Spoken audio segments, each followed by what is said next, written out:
Hey everybody, it's the Pedal Guy. How you doing? We're all about pedal demos, pedal knowledge, and pedal sales. I love pedals, and so do you.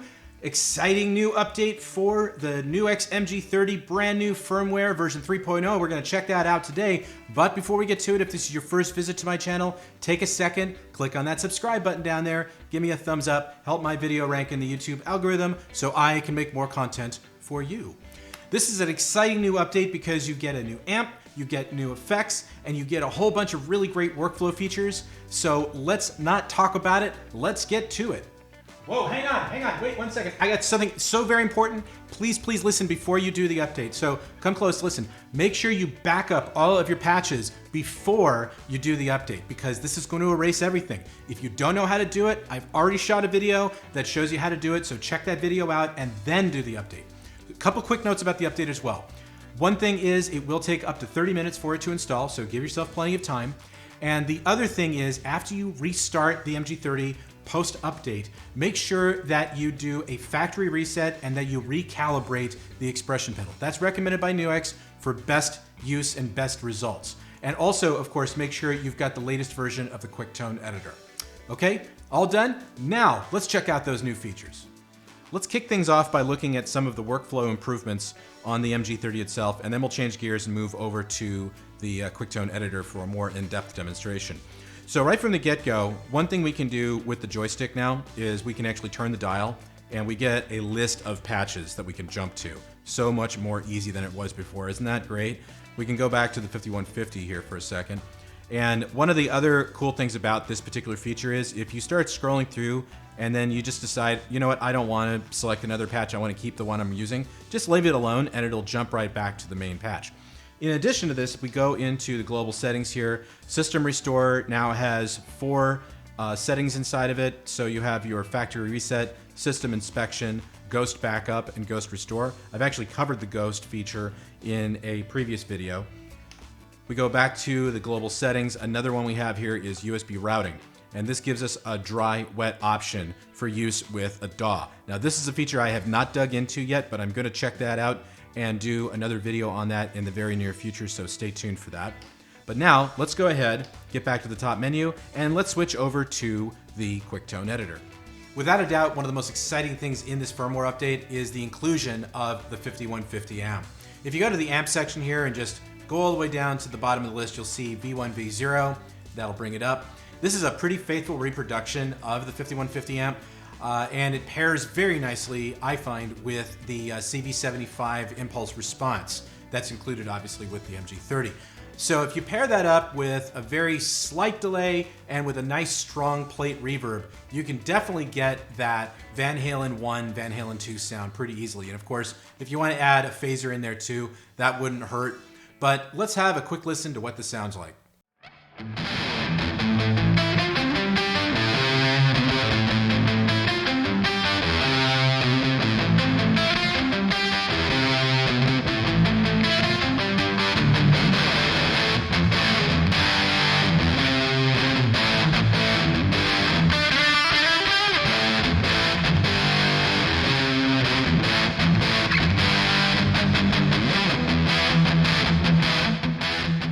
Now let's switch gears and talk about the new effects.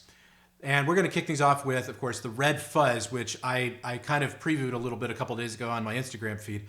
And this is a classic emulation of that vintage fuzz effect that we all know and love. You'll find it right in the list after the Steel Singer. And well, let's just have a listen to it rather than talk about it.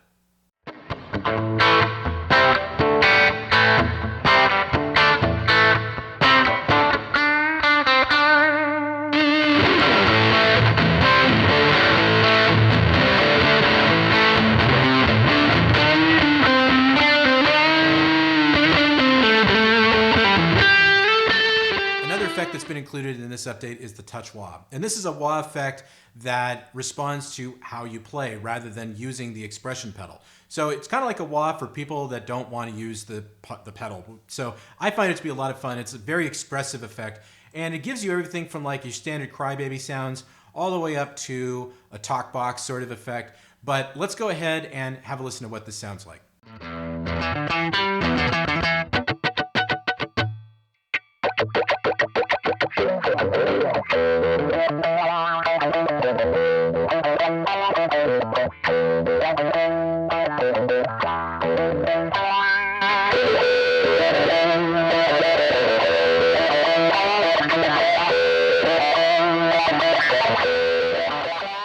Next up is the Phi Delay, and this is a delay that I've just really come to like this one quite a bit in using it over the last couple of days, because I can get a nice punchy sound with it, with the repeats set at a lower setting. If I go to those high repeat settings, say around 2 or 3 o'clock, it's perfect for creating those lush ambient landscapes, and it works so well with overdrive and with clean. Let's check it out.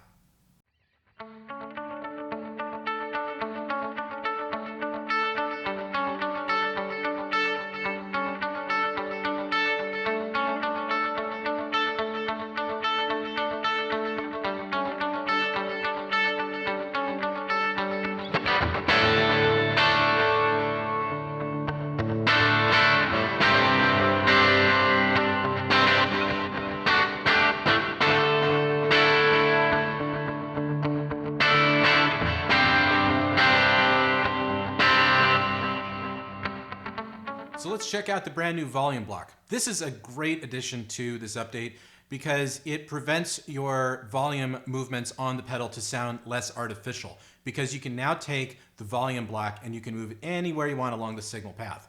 So I can put it before the amp, and that means I'll get all of the ambience of the amp, the cabinet, the reflections of the reverb, the delay, anything that's playing after the volume pedal. So it sounds a lot more organic and realistic.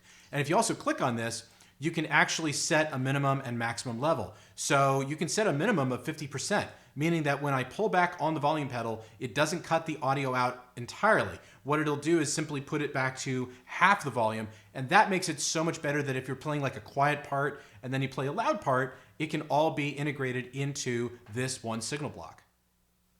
There are also some really great improvements to the way that we can utilize the expression pedal and the control foot switch. Let's take a look at those assignments here in QuickTone. At the top here, we've got the expression pedal, which is currently set to wah. I'm gonna go ahead and set that to effects.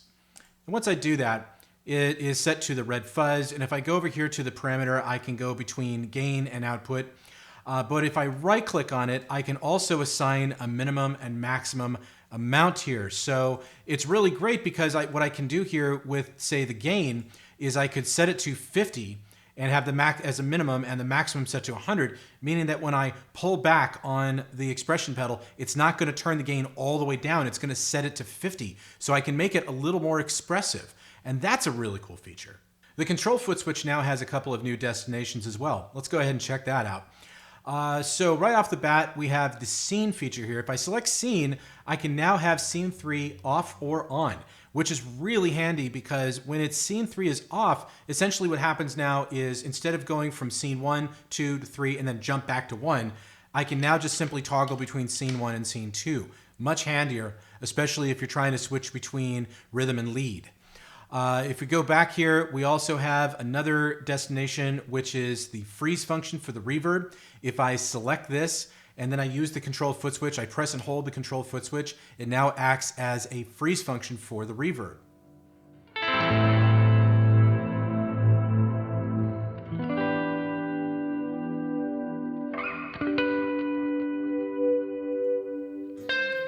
Another new destination is the delay. If I go to delay and select this, I now have a smart tempo function between off and on. So if I turn it on and then go back onto the QuickTone editor, I can use the fourth foot switch, the control foot switch, to turn the delay off and on. But if I start playing it in succession, you can see in the upper center position of the QuickTone editor that the tempo is now updating along with the tapping. Well, that wraps up this video. I hope you found this helpful. This is such a great update, and I know there'll be a couple of more videos to come out of this one. So be sure to check that out, and we will see you in the next video.